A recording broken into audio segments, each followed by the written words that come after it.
You're listening to the Decisive Podcast, insights and analysis to empower confident decision-making.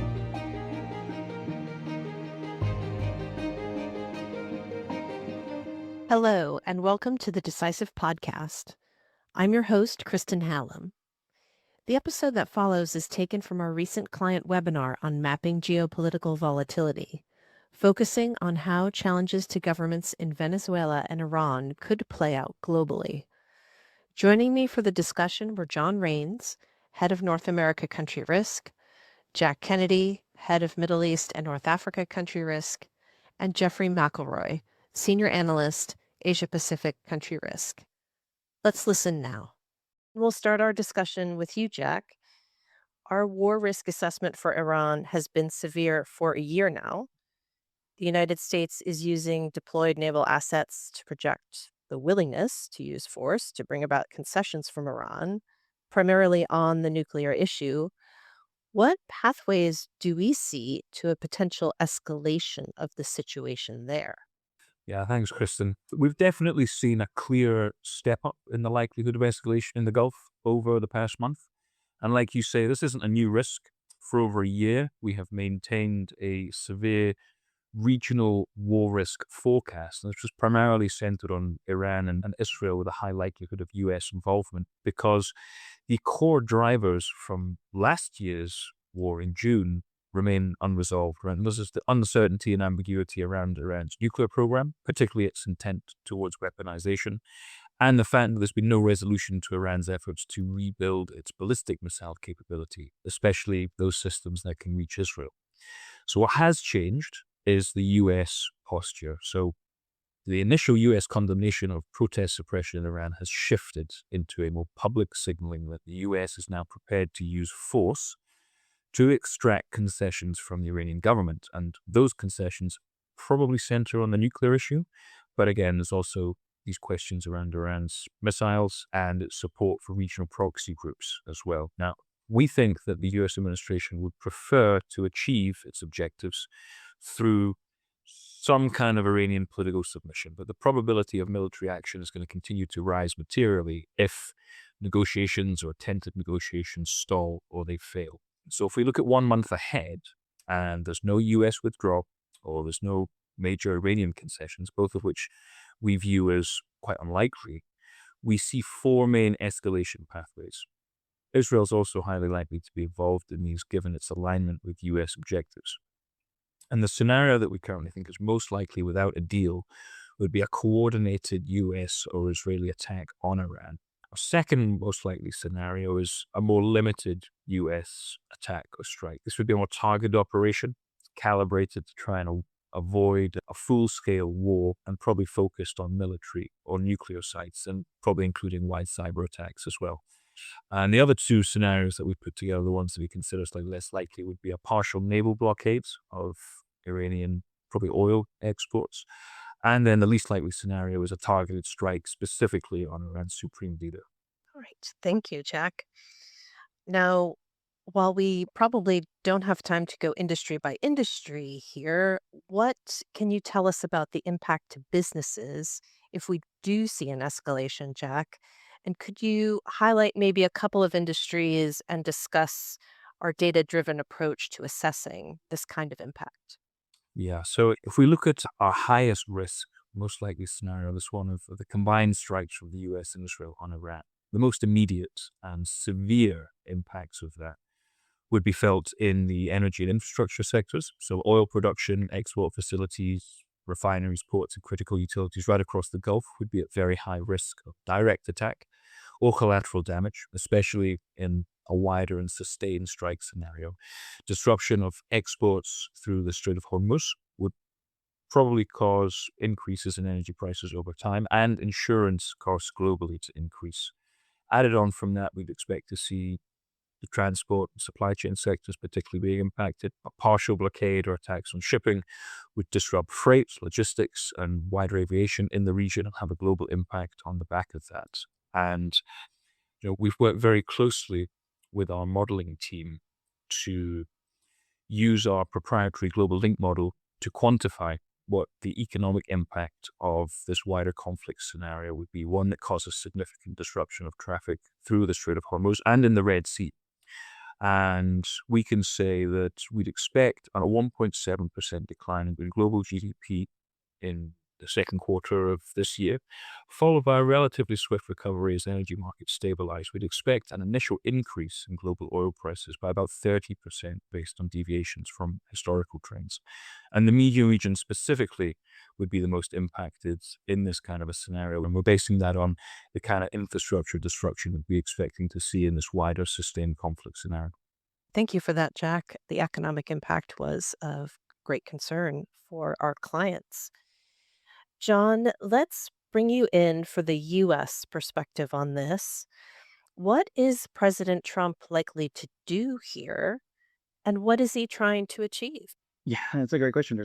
I think that what we often see when it comes to Donald Trump is that he likes to use leverage. So we see this whether it's in regards to U.S. markets, we see it with tariffs, and now we're seeing it with, of course, military assets within the region. This allows not only to offer you extended leverage within negotiations, but also allows you to actually follow through if you feel the need to employ these kinds of policies. So that's thing number one. And number two is that, oftentimes we see with this president that he likes to keep his options open. So it doesn't mean necessarily he's already made a foregone conclusion that he's likely to attack military or he really wants to go towards negotiations. At this point, he's probably willing to accept either as long as he gets what he believes is an acceptable outcome. Either, Iran capitulates on many of these issues, or two, he sets back their military capabilities even further. So again, it gets a little bit difficult to pin him down because he's unlike a lot of other previous presidents that actually had really kind of core foreign policy strategies where we could say, okay, this is generally where they're likely to go with events trying to push them in one direction or the other. He is really more able to kind of change his mind depending on the situation. I think that's probably what's happening here. And there's reasons to believe that diplomacy might actually, be something that he's seriously considering here because we have a couple of things in place. Number one is that he is sitting two of his top negotiators out there, Witkoff and Kushner, suggesting that he is taking things relatively serious. Secondly, we hear media reports that Donald Trump is not convinced that Iran is a primary security threat to the United States because it has not significantly developed its nuclear capabilities since the June attack of last year. And then finally, we're not hearing as much on political demand. So it suggests that there is maybe an avenue for some type of an acceptable agreement between Iran and the United States that might, allow for some type of reduction in the potential for hostilities that are available here. And then finally, there's less forces in the region this time than we saw last time at this point in June of last year when, of course, Donald Trump went ahead with the strike that he conducted against Iran during that time. So all those kind of pointing towards diplomacy. That being said, I do think we have to ask ourselves, are these talks serious? Right? Because, the United States last time they conducted these strikes when there were ongoing nuclear discussions occurring. In fact, there were discussions that were supposed to take place just a few days after the United States decided to strike. And if both sides kind of stick to their principles and the U.S. says no more enrichment at all, zero enrichment, or two, expands this issue to include ballistic missiles, it's going to be very difficult for Iran to completely sign up to U.S. demands. And again, like we saw with Venezuela, if you're not willing to do everything that the United States wants in these types of situations, the U.S. is likely to strike. And then finally, I think this is probably most important, what we've seen with Donald Trump really in the second term is that when he starts putting military forces in place, he's very much likely to use them. We've seen it with Iran previously, and then now we're seeing it, potentially with Iran again, following, of course, Venezuela, which was a steady buildup of several months. And I think there's almost this mentality that's involved here, which is that if you've already paid for the operation, you might as well conduct it. Iran is viewed much weaker in a much weaker position because ultimately what the U.S., as Jack mentioned, would like to see here is that if there was an opportunity for regime change, it doesn't necessarily mean that the current government would have to completely leave to get a government that's more willing to work with them on their demands, including the nuclear issue, ballistic missiles, and others more. All right. Thank you, John. So, how does the Trump administration's recently released national security policy apply to Iran? And what, if any, differences do you see between the situation in the Gulf and the situation in Venezuela, John? I mean, there are a few. I mean, I think the similarities are, yeah, again, you're seeing a buildup here of U.S. forces. We have demands on, your interlocutor, on this government, to follow through on these demands. And if you don't, then there's a threat of the use of the military. So I think that's part and parcel. When it comes to like the national security document itself, I think it's somewhat interesting because if you look at that document, I think it's like 30 something pages, Iran is mentioned three times. Number one, it was one of the wars that Donald Trump solved. It was specifically in relation to Israel. Two, Iran was a declining power. And then three, that the Iranian nuclear program had been destroyed by the U.S. bombing there. So nothing to indicate that 2 months later that we're going to be talking about Iran as a security threat that needs to be addressed almost immediately. Now, who knows why that was, whether the writers of that document didn't know that this operation was likely to occur, or they purposely excluded it from the document. But it's interesting that it's not developed as a primary feature. In fact, when we look at the Middle East, what we find over and over again is that it's the regional actors themselves that will be those that are establishing security within the region. Right. And the region that it most like to focus on in that security document was the Western Hemisphere. And what it said there, this is where kind of Venezuela plays its part, is that the U.S. is really going to become the preeminent power within the region. And that was primarily for a number of features. Most importantly, is because if the United States was going to ensure its security long term, it had to address certain problems that were developing really within the hemisphere. Number one, the number of immigrants that were crossing over the borders. And then two, working with governments on narco trafficking, which were inflicting tens of thousands of deaths a year due to overdose. So governments that were working with the United States would get economic benefits, lower tariffs, etc. And those that were working against U.S. interest would either fall under economic punitive measures or potentially face some type of military involvement. So that's pretty much exactly what we saw here. Is that, and these are using the president's own words, which suggests that we are going to start enforcing these demands when it comes to narcotics, immigration, but we also need to be involved in the situation in a manner to ensure that we have access to critical minerals and vital infrastructure for U.S. security parameters. And that means that you need to exclude rival powers from the region. And again, we started to see increasing pressure from that in a number of different areas, including Panama, Central America, and other locations as well. Thanks, John. And I bet you get asked this question a lot as well. What are the potential impacts to Latin America? And in particular, what does this mean for Colombia, Mexico, and Cuba? Yeah, I do get asked that question quite a bit. In fact, at this point, I'm actually probably getting asked that question far more than I'm getting asked questions on Venezuela itself. I think it depends. I mean, just a few weeks ago, where we talked about the possibility that the U.S. was going to bomb or take military action on all three of these different countries, right? And we actually kind of list them out and the probabilities for each one of those.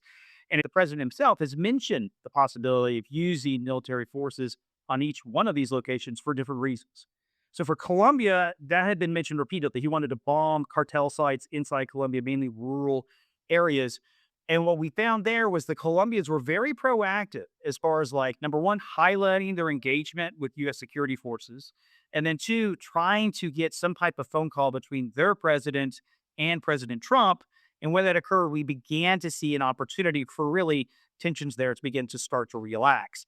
And there were three different facets that they were able to talk about. Number one, with the possibility that Colombia could work with the United States when it came to drug trafficking. Number one, they extradited a major drug trafficker one day before Petro and Trump were going to meet. And then secondly, that they were going to go ahead and start restarting fumigation efforts. This had been stopped previously legally, and this had been in debate within the Supreme Court there. It looks as though now that they're going to be going ahead with that motion again to alleviate some of the current concerns of the United States. Two, Colombia would work with the United States on Venezuela. Remember, one of the major goals here is stability inside and recovery of Venezuela. Well, Colombia can help out there. It can help out as far as investment in agriculture, can help out as far as investment inside construction and overall trade between the two countries. So that can be a work for positive instead of an element there of negativity and associated to where that country could go. And then finally, as we have elections happening in Colombia later on this year, and I think there was a realization within the White House that if they continued to press Petro quite hard, that there was a probability that you would have a backlash within the public that we've seen in Canada and Australia and elsewhere, whereby you'd actually accentuate the odds that the left-wing candidate is actually going to win. So I think there's a move towards kind of backing off of that. So general improvement there doesn't mean necessarily we won't see military action there, but I do think that the odds of that, if it does occur, is likely to be conjoined with Colombia instead of opposing. Colombia, similarly, the relationship between President Sheinbaum and Trump continues to be pretty much on a positive foot there. Obviously, disagreements on trade, and we're looking towards USMCA and where that's likely to go in the year ahead. But generally speaking, on the security front, it seems as though, again, they're working towards kind of the same goal. We had talked about the possibility of, again, bombing strikes, rural regions, or against fentanyl sites. Again, those look a little bit less likely at the moment. And what's probably more likely is use of special forces with the Mexican government there and Mexican special forces against individual members of cartels and against individual labs, and working really in concert there. And then finally, when it comes to Cuba, we just kind of published a special report on this, really looking at the possibility of the fall of that government. Now, we are going to see Venezuela is probably going to severely curtail oil exports to Cuba, as well as additional pressure on Mexico to really to cease its oil exports to Cuba as well. That means rolling really blackouts really across the island and increased economic pressure there. What that does give rise is the possibility that we're going to see increased government instability risks for Cuba and the possibility that President Diaz-Canel is going to be replaced there. Now, that's not our baseline view, but certainly increased pressure in that direction. And the big question at that point is, which direction does it go? Do they go with more of a hardliner, kind of in the model of Raul Castro and his clique and his grouping there, or someone who is more of a reformer? What you're going to see, I think, from the United States is increased domestic economic pressure, trade pressure, embargo pressure vis-a-vis Cuba to really kind of ensure that the pressure is continually placed on this government so that you'll have a reformist be more in line to gain control of the Communist Party there. And again, much like Venezuela, work with the United States in adopting a new foreign policy structure for that country. All right. And one more for you, John. Many of these countries that we've been talking about have relationships with mainland China. Is that part of what the US is trying to achieve here, to apply some pressure by way of limiting some of these economic relationships, these economic partnerships? Yeah, I don't think it's a primary feature. I think there's a realization then, if China cannot get oil imports from either one of these two countries, there's still going to be alternate available pathways for them to consider, whether it's Nigeria, other places inside the Gulf. So I don't think that's a primary feature. I do think it goes into play with what we talked about before when it came to Western hemispheric dominance. So I think there is an element where there's an understanding that anytime that China has been able to increase its presence, whether it be investment, whether it be economic integration between these countries, it's been kind of at a relative loss for the United States. So we're expecting additional pressure there. We've seen that recently in Panama as far as the ports on either side of the canal, but we're likely to see it elsewhere. And I think that's likely to continue really. All right. Thanks, John. And now I'd like to bring in Jeff to talk about the APAC region. Jeff, we heard John talk about US policy at a high level. What can you tell us about how mainland China is responding to these developments? Yeah, thanks, Kristen. So China, if you remember, was one of the only major economies to directly challenge the US and President Trump and his tariffs, issuing counter tariffs. But for now, we've seen China really showing a willingness to compartmentalize at least some of this strategic competition over technology and security while really trying to pursue stable trade relations with the US. And we've also seen some, for the time being, reciprocity on the US side in this regard. What competition over the Western Hemisphere notwithstanding. But so far, both countries have indicated intent to maintain the trade truce that was negotiated in October, which extends for 1 year. So this gives them time to work towards a bilateral summit, which we're expecting sometime as early as the spring, and potentially a larger trade agreement on the back of that. But with regard to the events that we just discussed in Latin America, in the Middle East, China is mostly taking a wait and see approach. So both Venezuela and Iran, of course, play a part within China's broader ambition to create a kind of non G7 trade and security bloc that it leads. But at the end of the day, neither of these countries represent a significant trade or investment interest for China beyond that ideology. So in the case of Venezuela, bilateral trade is minimal. There's been no major development loans issued since 2015. And crude exports to China have remained capped at about 4% of total demand during the past few years. Iran is, of course, higher, around 10%.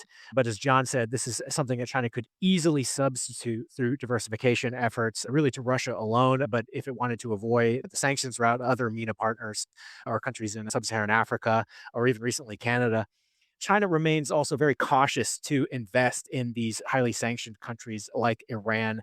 So there was most of this $200 billion in pledged investments to the country have remained basically sidelined amid concerns over repayment risks and sanctions compliance. So while the direct impact of instability in Venezuela or Iran is minimal, China, of course, is very concerned with potential spillover effects that might impact its broader interests in these regions. So, Latin America remains an important source of extractive resources for China. So, your lithium, your copper, your nickel, for industries that are going to be major growth drivers. So high tech industries under China's upcoming 5 year plan. And within the Middle East, China, of course, would be very concerned about any scenario involving closure of the Strait of Hormuz, which would have an enormous impact on oil flows beyond China to affecting, most Asian economies. Ultimately, though, China's approach here will focus less on direct intervention and more on efforts to mitigate its exposure to these risks in the near term. So, a good example of this, within the past year, China has added hundreds of millions of barrels to its strategic oil reserve to insulate its economy against any sudden supply shocks. That could last them for a few months. We've also seen China enhance efforts to position itself or posture as a stable pillar of the international system vis-a-vis the United States and pursue trade deals, even including with traditional US allies like South Korea, Canada, and recently with the United Kingdom. And so we expect China to continue this kind of approach in 2026. All right. Thank you for that, Jeff. Now, Jeff, we've also seen intermittently high interstate conflict risk across the APAC region. What flashpoints are you looking at in the 1 year outlook, and what impact should we expect to commercial operations? Yeah, I mean, in 2025, it was an eventful year on the security front. So we saw conflict, between India, Pakistan. We saw border clashes in Thailand and Cambodia, and of course, elevated activity within the Taiwan Strait and the South China Sea. And I know that there's this notion, we hear it from clients all the time, that US actions in Latin America or potentially Iran will somehow increase war risk in Asia. And our assessment is that countries like China are primarily focused on domestic considerations more than what the US is doing in other theaters in that regard. So, first, in the Taiwan Strait, we assess currently that the situation in 2026 will most likely remain within our baseline forecast. So, this indicates the continuation of the current level of military activity. So, things like daily incursions into the strait, Coast Guard patrols, intermittent live fire exercises around Taiwan. These have been mainly focused on deterrence and have been consistent with activity that we've seen on an annual basis since 2022. Now, it's important to note that within this baseline, the activity remains mostly calibrated to avoid significant escalation, either directly with the United States or other rival claimants, or commercial disruptions, including to China itself. So we think this reflects China's own economic priorities at the moment, which are focused on maintaining stable trade and investment flows, especially within Asia. The Taiwan Strait is one of the busiest waterways in the world, carrying about 50% of global container traffic annually. Keeping this waterway open has become even more important for China as it relies increasingly on exports to sustain GDP growth. And this is also within the context of prolonged efforts to revive China's domestic economy, where there's been some challenges there. And we expect this dynamic to largely continue in 2026. Now, serving as another data point, Taiwan is currently in the middle of an AI fueled export boom, showing some of its strongest GDP growth since 1987. And this has not been impaired clearly by the current security situation, reflecting the resilience of these Asian economies, even given the current environment.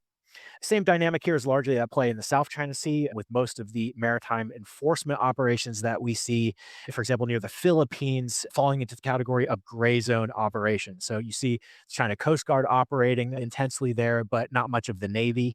And this is designed also to have limited direct commercial impact. Now, that's not to say that the risk of escalation is zero, but we have not yet seen evidence of significant changes in the overall security environment or the strategy of major stakeholders in response to the events discussed by Jack and John earlier. We are monitoring for signals of potential changes, and we have not yet seen any of those indications being triggered yet. All right. Thanks for that, Jeff.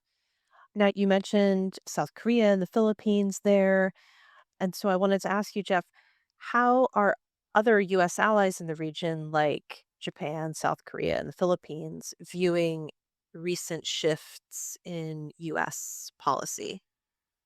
Oh yeah, I mean, 2025 was a difficult year for U.S. APAC allies. Some of whom were hit with more significant tariffs than the America's competitors. Key takeaway here, though, is that we have not seen a coherent regional strategy by any country or by these countries in dealing with the U.S., but rather a range of responses, depending on the economic or security priorities of each country. So, for example, Japan has remained the most closely aligned with the US. This reflects its high level of dependence for security and then also for its export focused economy, especially in the auto sector, where Japan is currently actually reducing its market share in countries like China and continuing to focus on the US. Accordingly, Japan was one of the most proactive countries in trying to secure a tariffs for investment deal with the Trump administration early in 2025 and has signaled strong alignment on things like defense burden sharing and supply chain security, particularly over issues like rare earths. Now, last year, we did see heightened government instability in Japan with snap elections and this kind of revolving door of prime ministers they've been having negotiating with Trump under a weakened mandate. And that did introduce some uncertainty over Japan's ability to follow through with its rather sizable investment pledge on the back of that agreement. But Japan has elections on Sunday, and currently there's very strong polling indicators for the ruling LDP government. And a good outcome for the ruling party will likely bring further stability to Japan's US strategy and indicate consistency there. Now, South Korea, in contrast, has been far more willing to hedge between the US and China in their response to the Trump administration. This, in part, reflects the current Lee government's assessment that China can play a more positive role in influencing North Korea to promote stability on the peninsula, but also South Korea's rising trade dependency on China, both export dependency, also in imports, especially in terms of the industrial inputs that South Korea needs for its major high tech growth industries moving forward. There are some interesting opportunities, though, for South Korea under the Trump administration. So, for example, Trump has been indicating scope for potentially transferring nuclear submarine technology to South Korea, which would have broad implications for regional proliferation, but also security dynamics. Finally, the Philippines stands out in the sense that its approach to both US and China completely shifts depending on who controls the government. Under President Marcos Jr., the current leader, it has strengthened its ties with the United States. So it's expanded the basing, it's done joint patrols in the South China Sea. But this contrasts significantly with the strategy of the former Duterte administration, which prioritized engagement with China. So we expect Marcos Jr. to remain in power until the end of his term in 2028. But if opposition takes back control, we are very likely to see a pivot back towards China. And I think that volatility reflects the attitude of a lot of countries in the region, especially in ASEAN. All right. Thank you for that. Now, I'm going to ask everyone on the panel this question, but I'm going to start with you, Jeff. What signs should businesses be watching for that indicate geopolitical risk is increasing in the region you cover? Yeah, I mean, I think for Asia, I mean, just given its strong trade relationship and then in some countries' case, security relationship with the United States, the trajectory of those US China trade negotiations is going to drive dynamics across the entire region. And one thing to look at too, which is interesting, is that now both the US and China, within the context of their strategic competition, have these kind of competing and overarching export control regimes. So for China, of course, this is rare earths. And so this is the first time China has attempted to impose such a control regime on a global scale, as a way to counter US tariffs. But then with the US, you also have semiconductors, which is, of course, critically important for a lot of big Asian economies. So Japan, for Taiwan, for South Korea, as they're involved in a deep level in those supply chains. And both countries have made statements to the effect that they want to crack down on the transshipment of these items. And so this risks greatly complicating supply chains, but enforcement on this front has been lacking so far. So I think assessing enforcement capacity and appetite by both the US and China is going to be something to monitor. Another thing quickly is Trump's willingness to relitigate some of these trade negotiations with APAC partners. A lot of these negotiations were conducted in a very ad hoc way, and we're seeing some countries like now, namely South Korea, struggling to deliver on these investment commitments that they made. So US willingness to call them to task or potentially reimpose tariffs will be something to monitor moving forward, and it's going to have a big impact for Japan as well. All right. And then what signs should businesses be watching for that indicate geopolitical risk is decreasing in the APAC region, Jeff? Yeah, I mean, pretty much the opposite. So if you see, U.S. and China relations stabilize and there's more consistency and more predictability in both the trade, but also the security environment, and then you also see increased engagement across the strait between mainland China and Taiwan. This is going to reduce, a lot of the fears about supply chain disruptions and things of that nature. Right. Thank you. And John, same questions for you. What signs should businesses be watching for that indicate geopolitical risk is increasing in the Americas region? And what signs should businesses be watching for that indicate that risk is decreasing? Yeah, it's a good one. For me, what I'm really looking for is what's going to happen with the elections this year. So we have elections in a number of different countries inside the region, including Brazil, Colombia, Peru, and then obviously with the United States with the midterm elections. So I'm really looking to see, do we see increased polarization within these societies? And then how do these societies deal with that and how these governments deal with the possibility of protest and media access and institutional resiliency?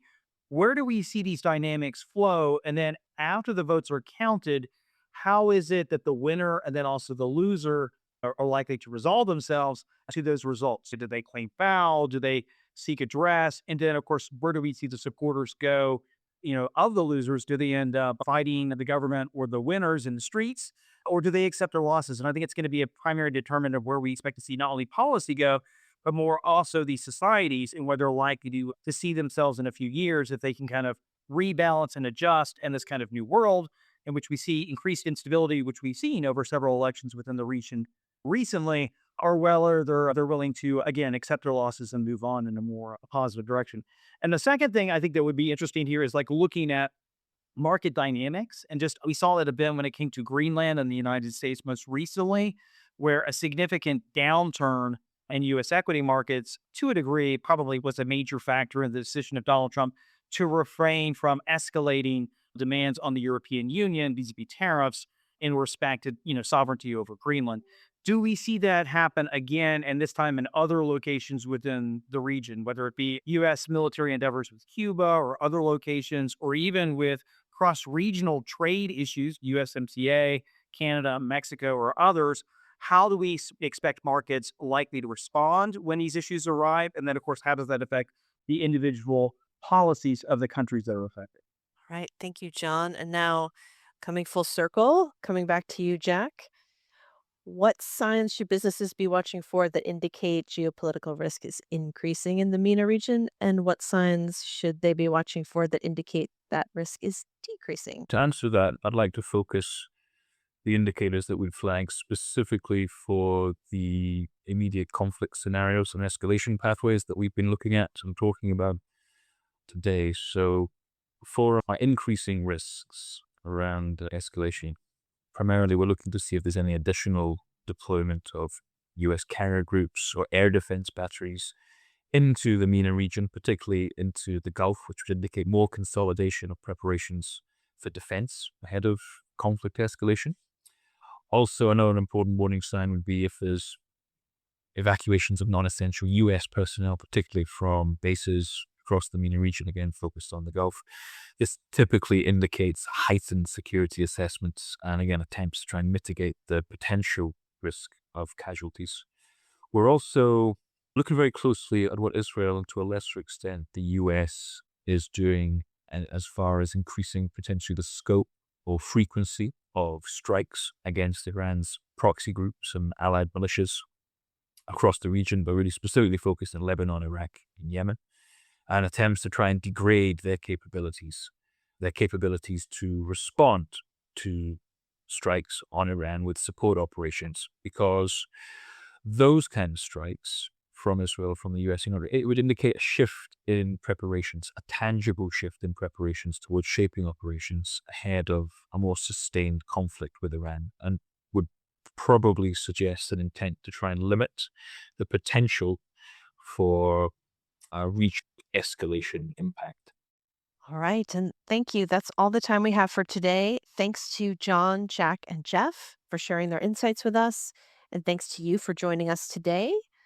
We've given you a lot to think about, and we're committed to continuing the conversation. Until next time. Thank you for listening to the Decisive Podcast from S&P Global.